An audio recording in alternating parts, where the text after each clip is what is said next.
positive COVID tests. Their facility is closed right now. Welcome back to The Jump. We are 4 days away from the start of the preseason. Sixers coach Doc Rivers, guys, still getting questions about his old team. The Clippers' playoff collapse, still a matter of conversation. Last week on the All the Smoke podcast, Paul George was critical of his now former coach, Doc Rivers, and how he used Paul in the offense. So during a Sixers media availability this weekend, Doc responded, quote, "Hey, listen, I enjoyed coaching him. So not a lot to say there. Ty Lue was sitting right next to me, so he better hope it's not adjustments. It's not going to be much different. Listen, we lost the game, and I think everybody needs to take ownership. Obviously, we can always do better. Players can play better. So as far as I'm concerned, I'll leave it there." Coach to coach, my friend. Fizz, what is your takeaway from Doc's words? Okay.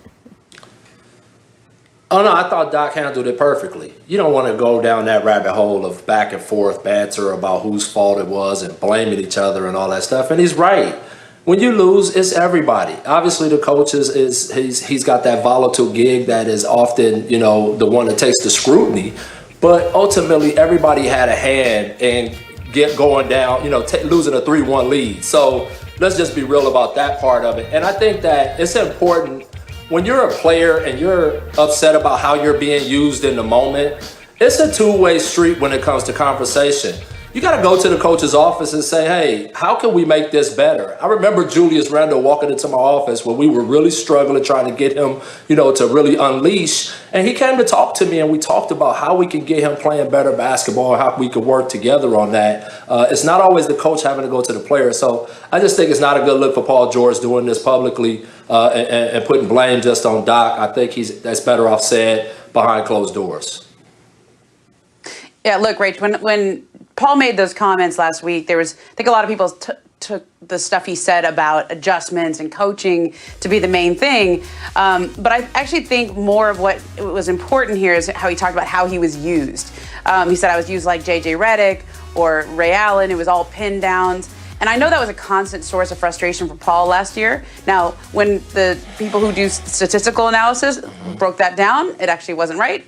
It reminded me a little of Dwight Howard when he played for the Lakers, and he said, like, I just, I need to, I don't like to just run pick and roll, et cetera. Right. And it turned out, like, when you check the stats, it's like totally not how he was used at all. But every scout I talked to, when I would say, what's going on with Paul? Like, what do you see there? The scouts who watched the Clippers play had the same opinion, which is Paul's not getting the spots and in the way that he was comfortable getting it in years past. Now, some of that's on Paul. Like, hey, you're on a different team, you're going to get the ball in a different way. Mm-hmm. But I actually think more of that is just on the idea that the Clippers did not have a true point guard on that team to organize the offense, and they still don't, frankly.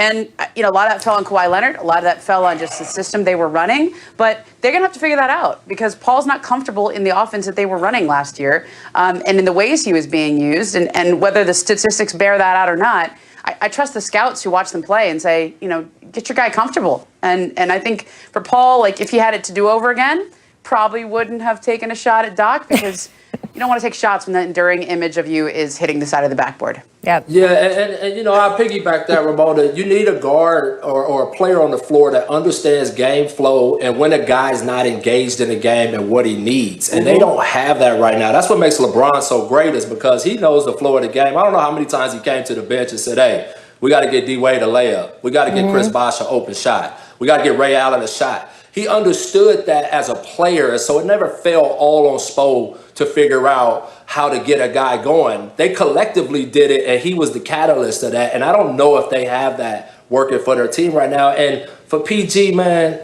I would say stay quiet, grind, do your job. You got some baggage from other teams. Right now, Doc's a guy that's a championship coach. I would stay totally away from that kind of stuff. Yeah, absolutely. All right, I want to move on to another former Clipper, Montrezl Harrell. The sixth-man positive test is ripping through the team. In baseball, the players have pretty limited physical contact with each other. But basketball? Yeah. NBA teams will be trying to fit in 3 to 4 games a week, indoors, with players sweating and breathing all over each other as they travel around the country. And they're not starting from a great place. When teams started COVID testing to prepare for training camps, nearly 9% of players tested positive, a number that would be catastrophic if it continued throughout the season. So how do officials make sure it doesn't? Well, this weekend, the league dropped a 158-page memo detailing the new rules. That was an expansion on the 138-page memo they dropped last weekend. And here are some of the rules they talked about. Players and staff are no longer allowed to go to any bars, lounges, or clubs, even when they're at home and on their free time. No, quote, live entertainment either, Lou Williams, and no visits to public gyms, spas, pools. So it would seem that, say, if a player has a kid on a sports team and that team is playing this winter, the player cannot go to his kid's games. It'll be interesting to see how the league interprets that one. No indoor social gatherings that exceed 15 people either, so watch out for that Super Bowl party. And the rules get even more strict when teams are on the road. Players can't use the hotel gym, for example, unless the hotel has closed it to all other guests during the team's entire stay and sanitizes it between each use. There are rules for where and how players can eat, rules about mask wearing, testing, quarantining, and teams who break the rules, intentionally or not, the NBA says it could levy fines, suspensions, or loss of draft picks. Games could be forfeited. Individual players could see their game checks docked. And the league will also be doing unannounced spot inspections of team facilities to make sure they are in compliance too. So is all of this going to work? Yes and no. The NBA has so far been the most thoughtful sports league in America when it comes to COVID, from the experts they're working with to the protocols that they have put in place. But this is a virus that has a Rasheed Wallace-like disregard for officiating. And no matter how many rules there are, the positive tests are going to come. The games will be disrupted. So no, Toto, we're not in the bubble anymore. There are no ruby slippers to click together. Just a lot of patience and a lot of crossed fingers as what could be the NBA's most chaotic season is set to begin. Coach Fizz, this is a lot. As a coach, if you were in the position of trying to manage players dealing with all this, how enforceable even are all these rules? Well, I think you have to have those rules in place. I mean, you're trying to pull off something that's nearly impossible. So you do have to have those things in place, but you just really would hope that people would take this seriously enough that they wouldn't put themselves in those positions to jeopardize not only their health and other people's health and lives, but your profession, your craft. A lot of people are going to suffer just because of irresponsible decisions. I think that's going to be what it comes down to, is the personal responsibility of everyone doing their job to make sure that everyone stays safe. The same thing we've been asking the whole country to do, right? But I think the next step is going to be, what is the NBA going to do when a guy gets sick? How are they going to handle that? And then how are they going to track that and keep the league moving forward as they try to get 72 games accomplished? I think all of that stuff is going to be something that the league is going to have to figure out as they go. But I do think having a strict situation in place to start is the way to go. And then you can always adjust from there. You know, Rach, I think this is going to come down to players keeping each other accountable. This is what's happened in every other sport. I remember when baseball started up and the Marlins had a big outbreak, and there were several other teams that were disrupted by it, and it almost looked like baseball wasn't going to get off the ground. And I think the tipping point was really the Cleveland Indians situation, when you had Mike Clevenger and the other pitcher go out.